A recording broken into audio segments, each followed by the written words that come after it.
안녕하세요. 꽃갈매입니다. 일반적으로 제라늄은 농장에서 모종을 구해서 키우지만 조금 익숙해지면 씨앗 파종을 도전하게 됩니다. 우선 씨앗 채종을 먼저 하셔야 하는데요. 앞에서 수정에 대한 영상을 만들었었고요.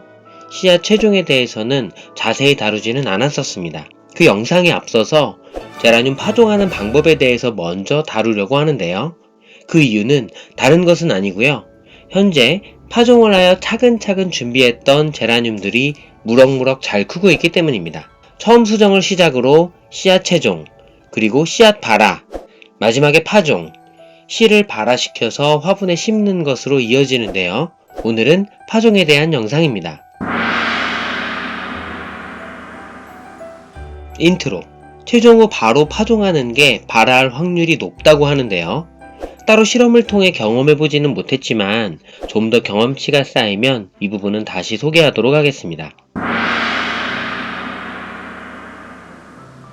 첫 번째, 씨앗 준비. 우선 제라늄 씨앗이 준비되어야 하겠죠. 이번에는 직접 수정 및 준비한 씨앗을 준비하였습니다. 저는 소주컵을 이용했고요. 지퍼팩을 이용하시는 경우 화장솜을 이용해서 씨앗을 기다리는 경우도 있습니다. 소주컵에 물을 넣고 뿌리가 나올 때까지 기다려줍니다. 이때 저는 따뜻하게 집에서 제일 훈훈한 곳을 씨앗들에게 내어줍니다. 며칠만 지나도 금방 뿌리가 나오는 경우가 많은데요. 자, 이제 준비가 되었으면 본론으로 들어갑니다.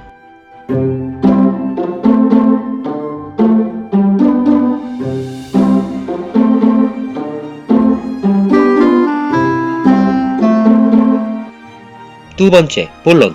흙의 선택에서부터 개인적으로 다양해지는데요. 상토만 쓰는 경우보다는 가는 녹소토 등을 섞어주는 경우가 많습니다. 물론 케이스 바이 케이스이고요. 녹소토를 섞어주면 뿌리 내림에 조금 도움이 된다는 의견이 많습니다. 물론 이때에도 지피를 이용해서 파종하는 경우도 있습니다. 개인 선호도에 따라서 바뀌는 부분이지만 모두 괜찮습니다. 파종용 화분에 담아주고요. 흔들어주면서 가득 화분에 담아줍니다.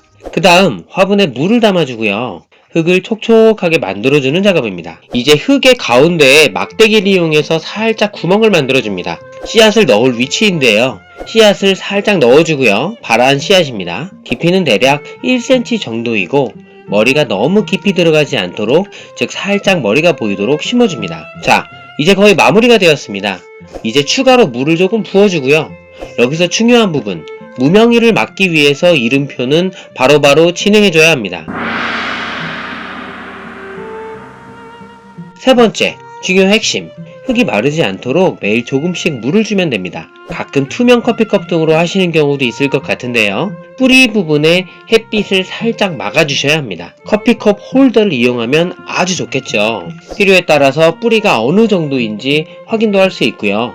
하지만 이것도 선택사항이고요. 바로 화분에 정식하시는 경우가 대부분입니다. 작은 화분이요. 나중에 씨앗 채종에 대한 이야기를 다시 한번 다루려고 하는데요. 중요 포인트만 짚으면 쉽게 싹을 키우기 위해서 겉껍질을 벗겨주고요. 씨앗의 엉덩이 부분을 살짝 잘라줍니다. 고수님들의 많이 알려진 팁이라고 해야 할까요? 물론 이때 엉덩이가 어디인지 확실히 분간해야 하는 어려움이 있습니다. 혼란스럽다면 처음 겉껍질을 벗겨주기 전에 솜털의 반대 부분으로 확인하면 됩니다. 겉껍질 제거하면서 모양을 유심히 봐둬야 하겠죠. 발화를 위해 물에 넣어줄 때에 미리 씨앗의 끝부분을 살짝 잘라주는 개념입니다. 물론 그냥 넣어도 상관없지만 조금 더 확률을 높이기 위한 방법이죠. 이번에는 그냥 넣었다가 2일 후에도 발화가 안 되는 애들이 많아서 급하게 잘라주었습니다. 손톱깎이를 이용했고요. 이렇게 잘라줍니다. 화분의 흙을 뜨거운 물로 소독하는 부분은 이번에는 소개를 생략하였습니다. 영상이 유익하거나 좋았다면 좋아요를, 싫었다면 싫어요를 부탁드립니다.